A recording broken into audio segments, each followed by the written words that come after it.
God and the Holocaust, a commemoration concert.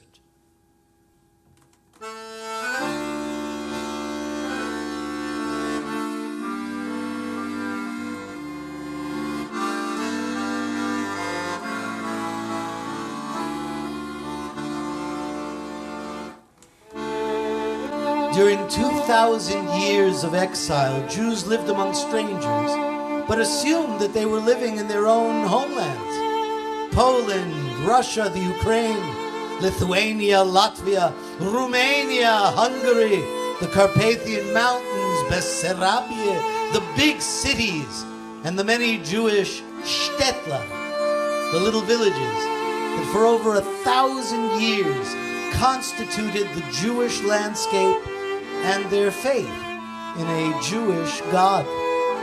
When it came to the big cities, God's image was fading as the more secular Jews reduced their routines of daily worship. A popular question among the youth at the turn of the 20th century was, where was God? And where was social justice? And since there was no viable answer, they turned to communism, Bundism, Zionism, socialism, and even anarchism in their search for answers to the hardships and the persecutions that they endured. The Jews began to discover the great classic literary writers like Sholem Aleichem with his Tevye, the dairyman, the model of unquestionable devotion to his God, and Yitzchak Leibish Peretz, who used Hasidic folktales as a vehicle for rabbinic wisdom. But it is during and after the Holocaust that the dialogue with God began surfacing in earnest.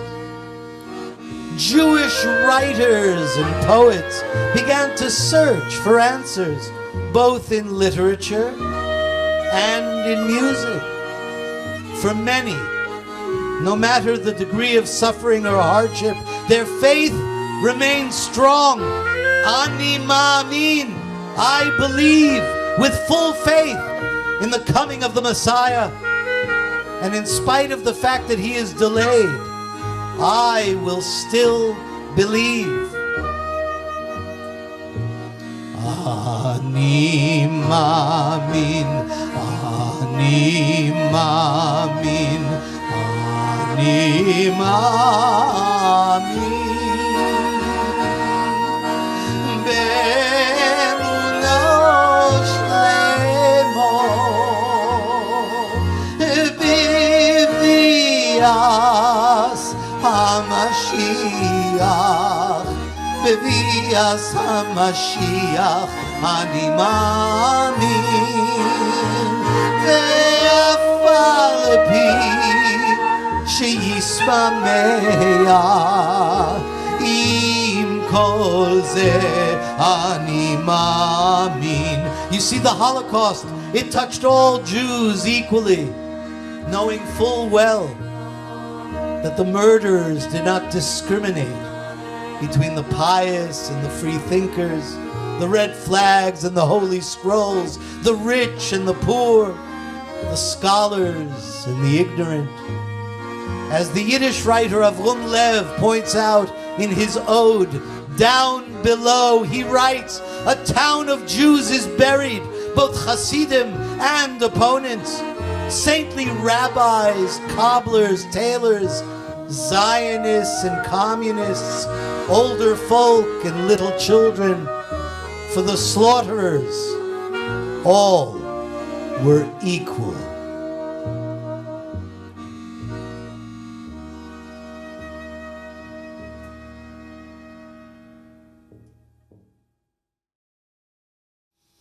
A segment of the religious community never abandoned their faith in God.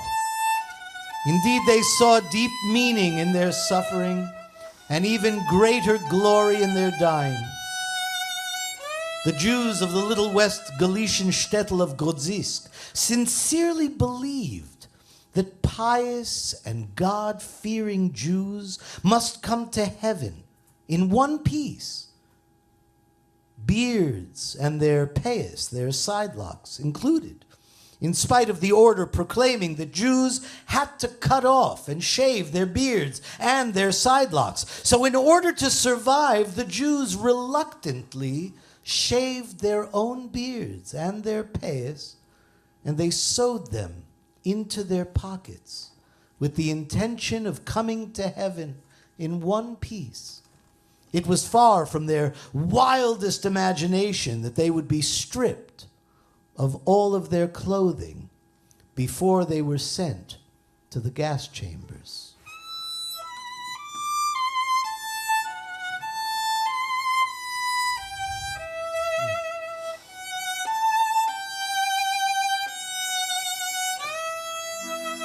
The Rabbi of Godzilla, Rabbi Israel Shapiro, was brought to the Treblinka concentration camp together with a full transport of Jews.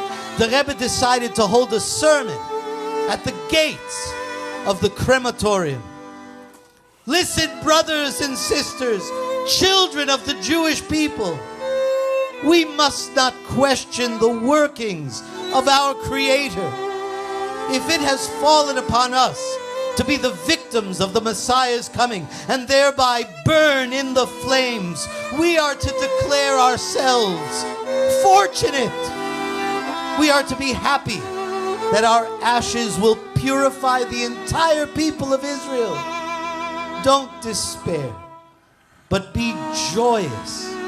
And just like Rabbi Akiva in his time, you can die with the cry, Shema Yisrael, Adonai Echad, on your lips.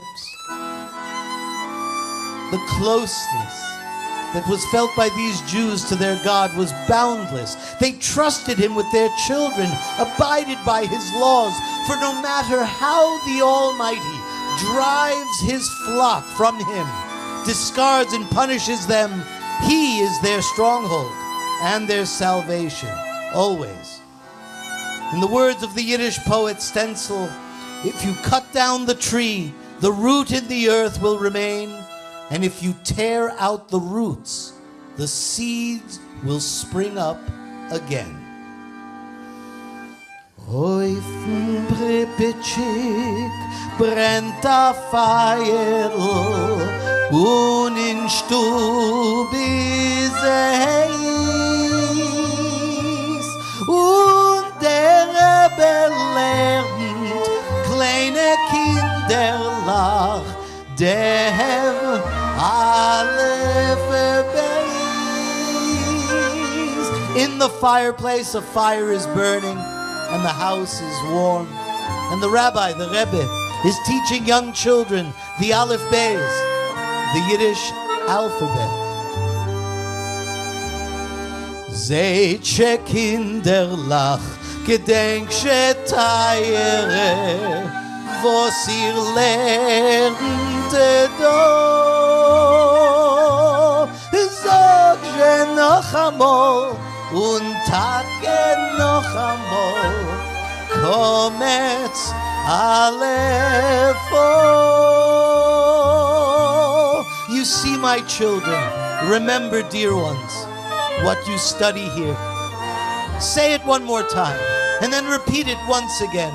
Kometz Aleph makes the sound O.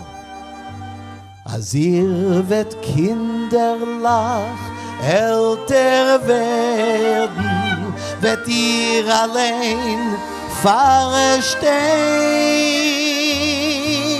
wie viel in die Oisies liegt mit Erden und wie viel gewähnt.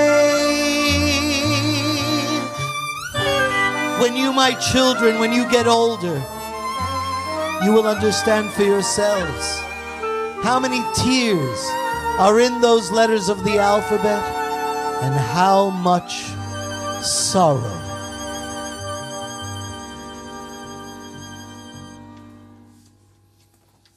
After the Holocaust, European Jewish life and the shtetl became both a holy shrine and a symbol of suffering and victimhood, of education and faith and memories. Memories of a little shtetl called Belz.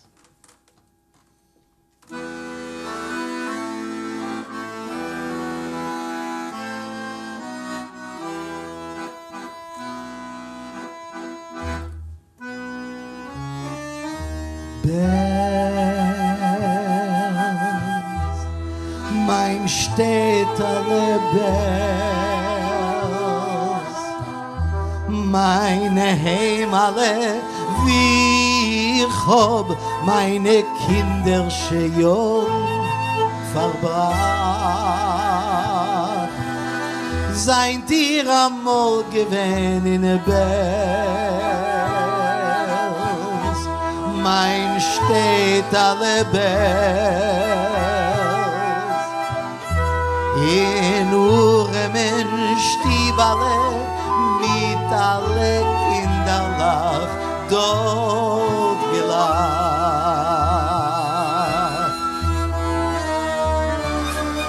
O jeden Schabbes pfleg ich laufen dort mit die Kinderlach gleich.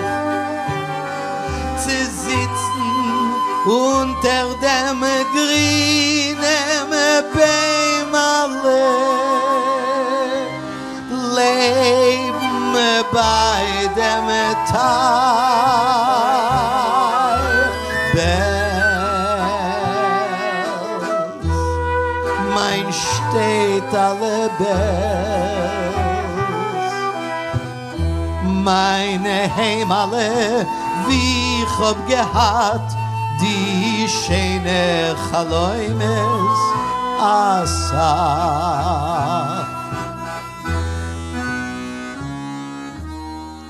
Belz,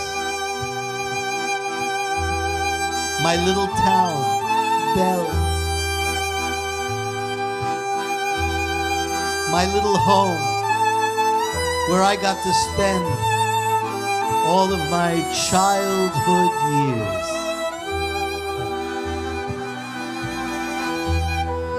Did you ever see Belz? My little town, my little shtetl, Belz. In my poor little village, where all the children used to laugh and run around together.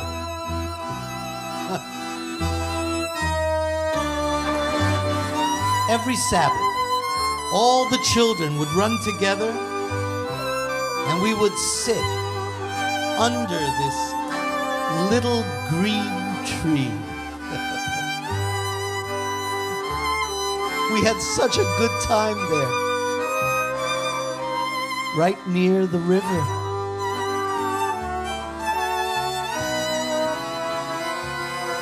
Belz, my little town, my little shtetl, Belz.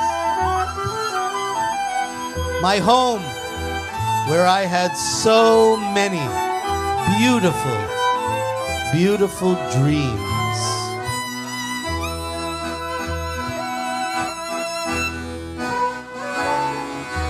Belz, mein Städterle Belz, mein Heimale, wie ich hab meine Kinder schon jung verbracht. Seid ihr amol gewesen in der Belz, meine Städterle Belz, in Uremen Stiebale mit alle Kinderlach dort gelacht.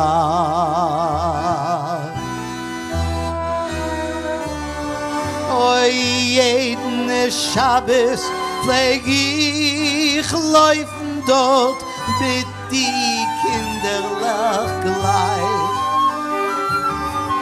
zu sitzen unter dem grünen Baum allein, leben bei dem Teichbell,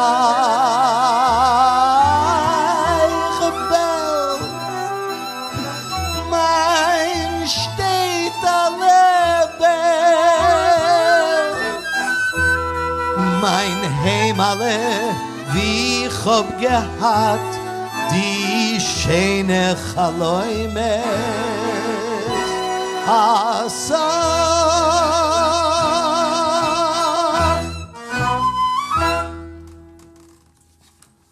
The brilliant Yiddish writer Chaim Grade wrote an essay entitled Mein Vikuach mit Herr Schrazainer, My Quarrel with Herr Schrazainer. It is considered one of the most articulate of all post-Holocaust discussions of faith and a classic work on the level of Shakespeare's Hamlet.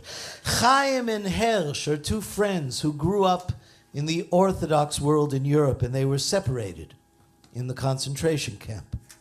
They both survived the war, unbeknown to the other, and they meet years later by chance in a park.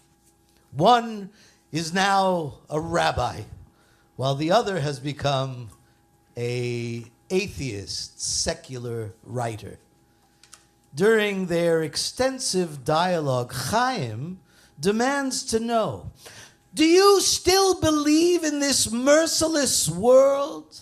A miracle happened to you, Reb Hersh. You survived. But what about the rest? How can you still believe? But Hersh Schrazainer is adamant. Of course I believe. Without any doubt. I see God everywhere, in everything, at every moment, my personal providence. I couldn't remain on earth for 1 minute without the thought of God. How could I stand it without him in this murderous world? At which point Chaim cries out in despair. But I refuse to say that his judgment is right. Perhaps, Reb Hirsch, you are thinking of a man who believes that the Almighty is to be found only in the pleasant places of this world. You know the rule, replies Hirsch. Just as man must make a blessing over the good, so must he make a blessing over evil. Chaim interrupts. What do you want, Reb Hirsch? Shall I see the greatness of God in the thought that only he could have caused such a catastrophe and not man? The Psalms you recited on your bed in the concentration camp, see the greatness of God in the fact that the sun comes out every day. But you see miracles in catastrophe. Without a doubt, Herr Schrazainer answered calmly. But a quick reply from Chaim baffles Hersh. You must ask God the old question about the righteous man who fares ill and the evil man who fares well. Only multiply it by 1.5 million murdered children. The fact that you know in advance that there will be no explanation from heaven does not relieve you of the responsibility of asking, Reb Hersh. As for us, even if we were devils, we could not have sinned enough for such a punishment in the millions.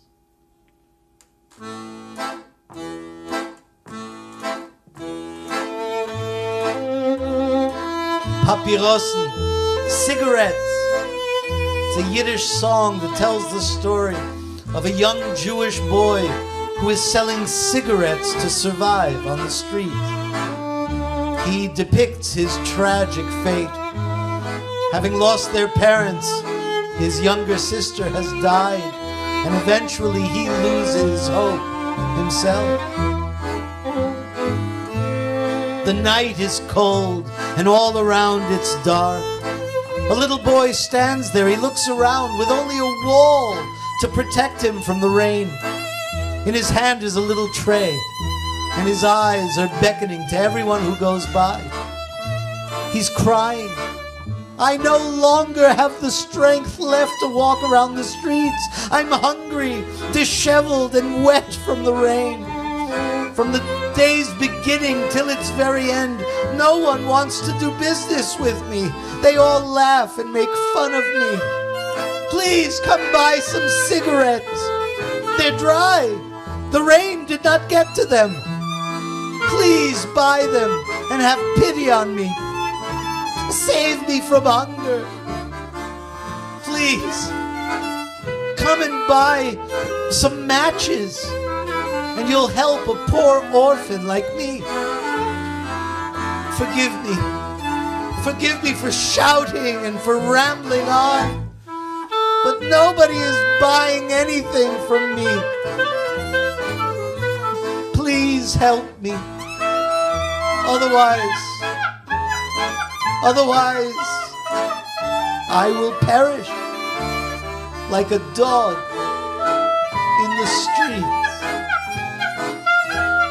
Please, buy my cigarettes.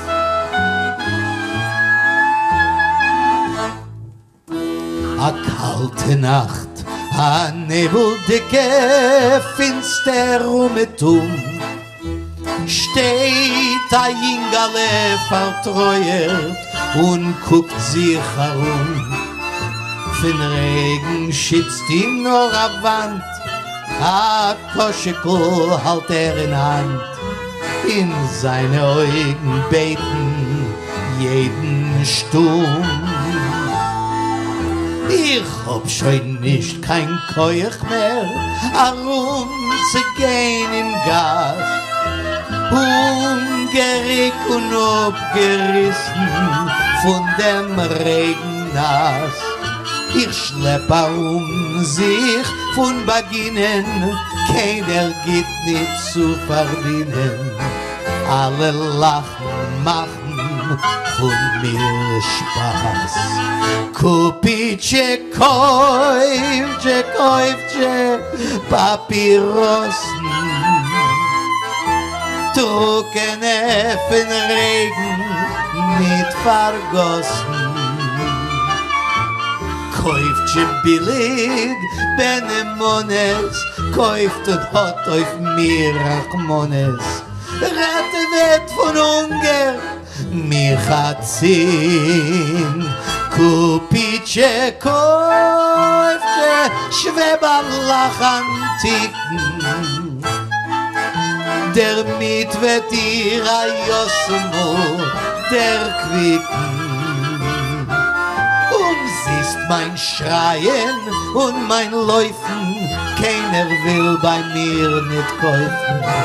Ausgehen will ich musen wie ein Hund.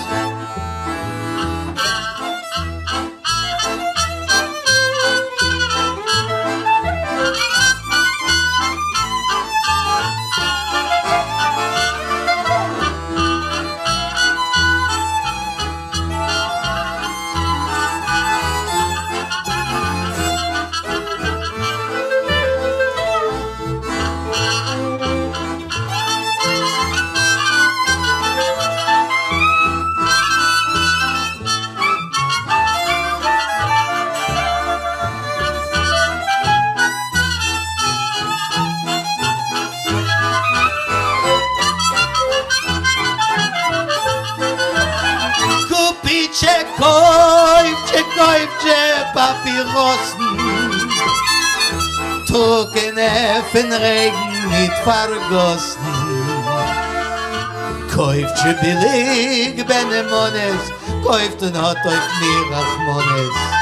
Ratte wird von Hunger, mich hat zehn. Kupice, Käufche, Schweberlach, Antiken. Der Miet wird ihr a Josmo, der Quicken. Siehst mein Schreien und mein Läufen, keiner will bei mir nicht kaufen. Euch gehen will ich müssen wie ein Hund.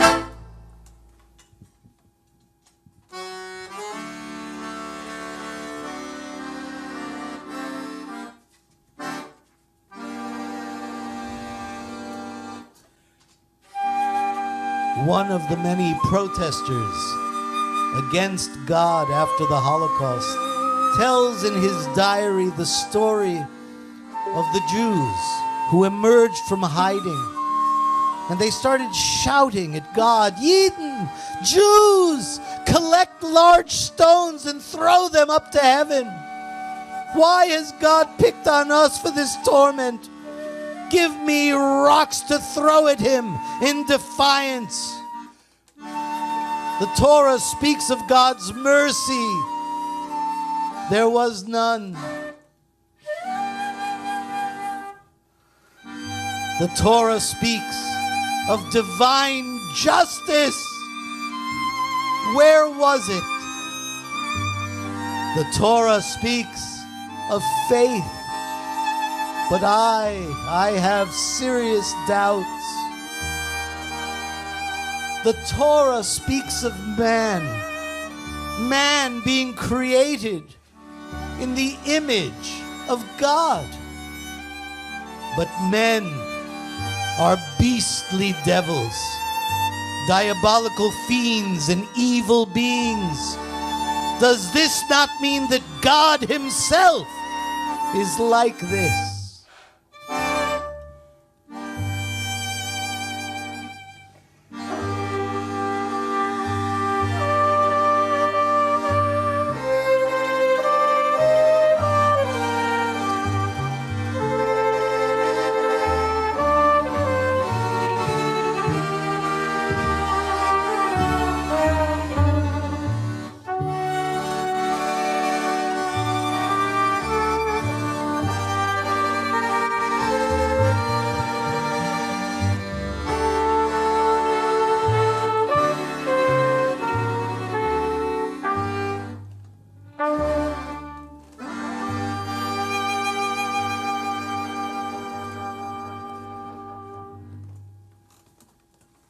Among the few Yiddish poets who survived, it is only Katzetnik, which was the pen name for Yechiel Denur, a victim of the Holocaust. He was a witness after the war at the Nuremberg trials. He is very well known for saying the following. He said, "What do we need a God for, if not to deter the wholesale slaughter of the innocent? I do not care for any of the philosophical and pious reasons and contrived explanations of the rabbis, which are bromides and cliches. There is and can never be any acceptable excuse for God."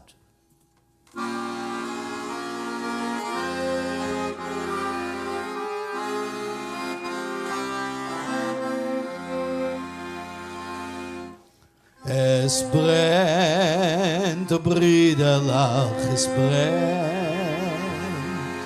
Oi, unser Ohr im Städtel, Nebuch brennt. Beise Winden mit ihr Gossen, reißen, brechen und zerblosen. Starker noch die wilde Flammen, als schon brennt. Und ihr steht und guckt also sich mit verlegter Hand. Und ihr steht und guckt also sich, wie unser Städtel brennt. On fire, brothers. It's on fire. Our poor little village is on fire. Angry winds are roaring, blowing, tearing, breaking, and destroying. Stronger still, the flames are growing. Everything is on fire. And you helplessly are watching as the flames go higher. And you helplessly are watching. Our town is on fire.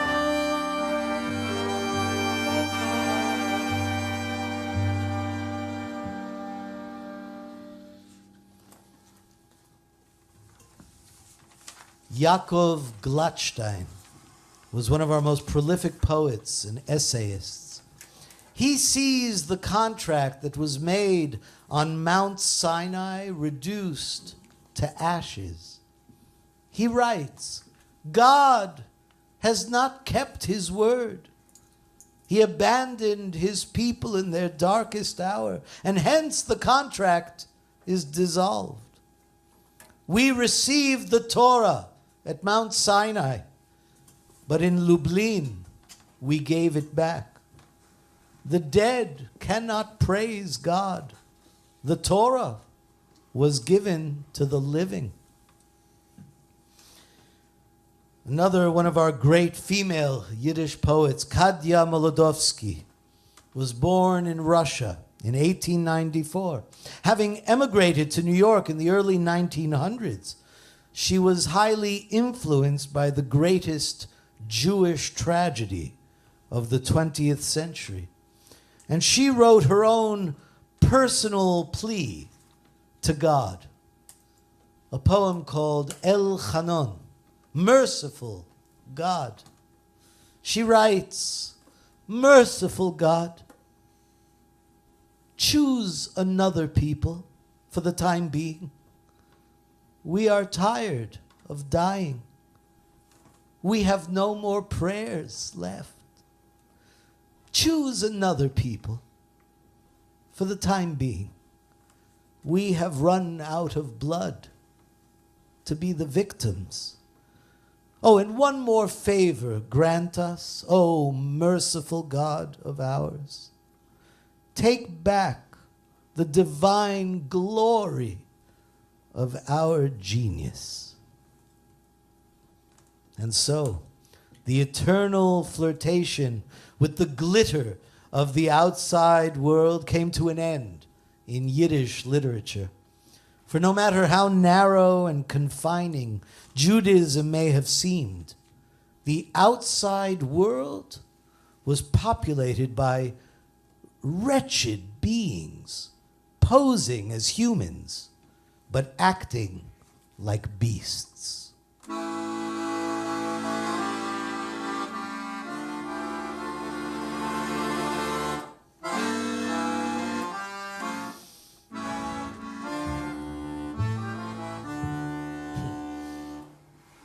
Aaron Zeitlin, the great intellectual, philosopher, and Yiddish poet, considers the beast innocent compared to the actions of men. He writes, tell me not that man is beast. Compared to man, the beast is an angel. Does a beast build crematorium? Does a beast throw little children into it? Tell me not that man is beast.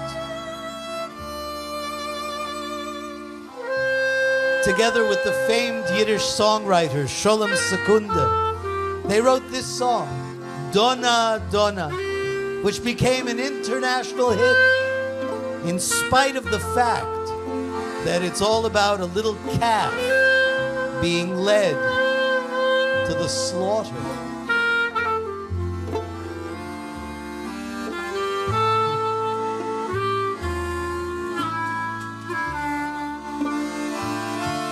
On a wagon bound for the market, there's a calf with a mournful eye.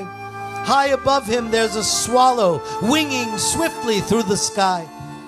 How the winds are laughing. They laugh with all their might. Laugh and laugh the whole day through and half the summer's night. Stop complaining, said the farmer. Who told you a calf to be? Why don't you have wings to fly with? like the swallow, so proud and free. Calves are easily bound and slaughtered, and they never know the reason why. But whoever treasures freedom like the swallow has learned to fly.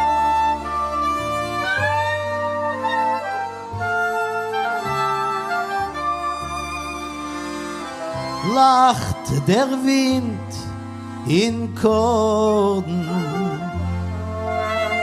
lacht und lacht und lacht, lacht Ob a Toga ganzen mit a halber Nacht. Donna, Donna, Donna, Donna, Donna, Donna, Donna,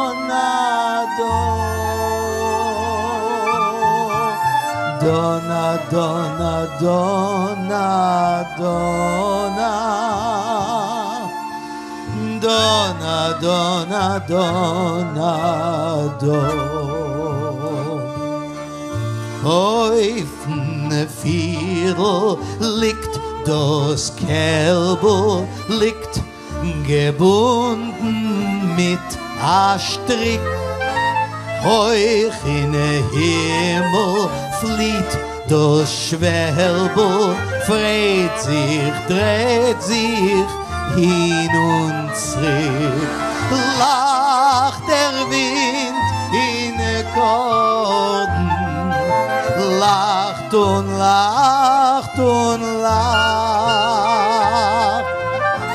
lacht Ob a Toga ganzen und a halber Nacht. Donna, Donna, Donna, Donna, Donna, Donna, Donna, Donna,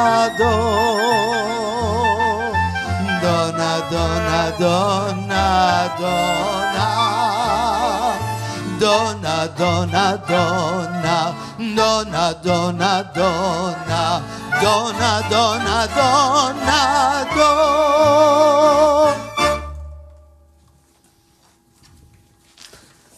See, the reconciliation between the Jews and God is not an easy task in Yiddish literature.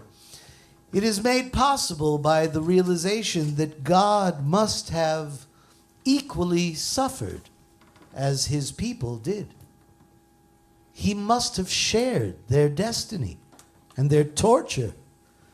As the Yiddish poet Almi writes in his poem, Time of the Swastika, he writes, "The world is a prison behind bars. If it isn't God weeping, then on his robe, like on the divine presence, shines a yellow patch." Being on such intimate terms with God, whether in complete submission, partial acceptance, or even denial, the Jews have survived and thrived. Being Jewish demands keeping our historical obligations, knowing the religious foundations, the international consciousness, the political awareness, and our cultural expressions. Yiddish literature continues to reflect the continuation of the spiritual independence of the ageless Jewish community, with the Almighty leading the way. And although the loss was so heavy, the rewards of our survival and our ability to thrive in the face of adversity allow our dialogue to go on forever. So we bring our concert to a close with one of the most important songs of the Holocaust experience, the Partisaner Lied, the Partisan Song. Inspired by the Warsaw Ghetto Uprising, it became the anthem of those who survived to say never again. Written by Hirsch Glick in 1943. This song expresses the optimism and the faith that no matter how bad things may get, we have each other, and there is always hope for tomorrow.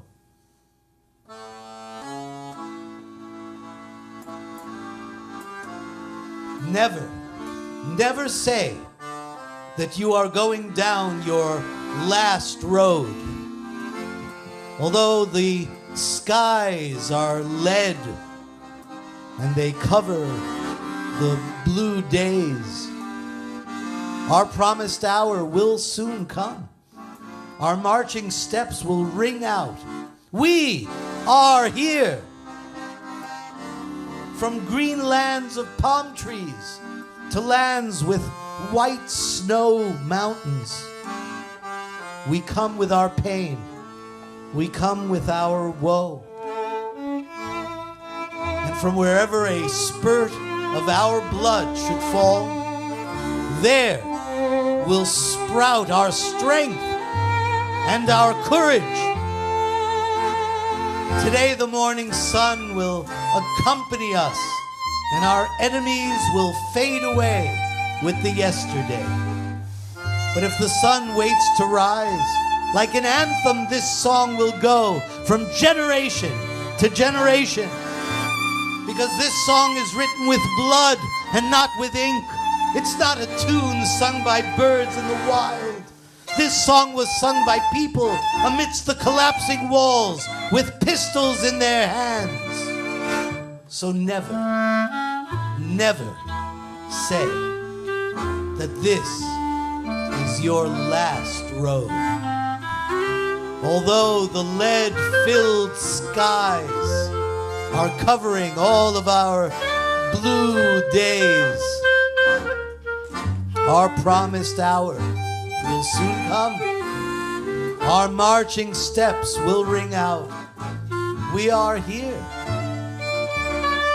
Our promised hour will soon come, and our marching steps will ring out. Indeed, we are here. Never again. Never forget. Sag nicht kein Mal, als du gehst dem letzten Weg. Chotsch Himmeln bleien verstellen, bläue Tee. Weil kommen wird noch unser ausgebänkte Show. Es wird apoikton, unser Trott, wir seinen do. Weil kommen wird noch unser ausgebänkte Show. Es wird apoikton, unser Trott, wir seinen do. Von grünem Palmenland bis Land von weißen Schnee. Wir kommen on mit unser Pein, mit unser Weh. Und wo gefallen ist a Sprotz von unser Blut. Sprotzen wird dort unser Wure, unser Mut. Und wo gefallen ist a Sprotz von unser Blut. Sprotzen wird dort unser Wure, unser Mut. Das Lied geschrieben ist mit Blut und nicht mit Blei.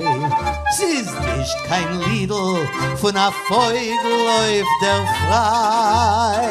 Das hat a Volk zwischen fallende gewähnt.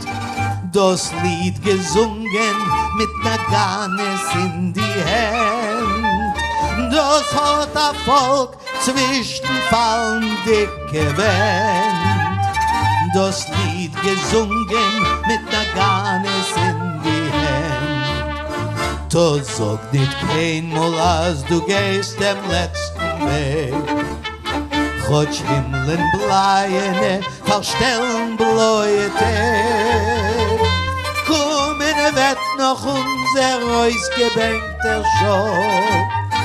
Es wird abpeugt und unser Trott will seinen Do. Weil kommen wird noch unser ausgebänkter Show. Es wird abpeugt und unser Trott will seinen Do. Thank you. Never again. Never forget.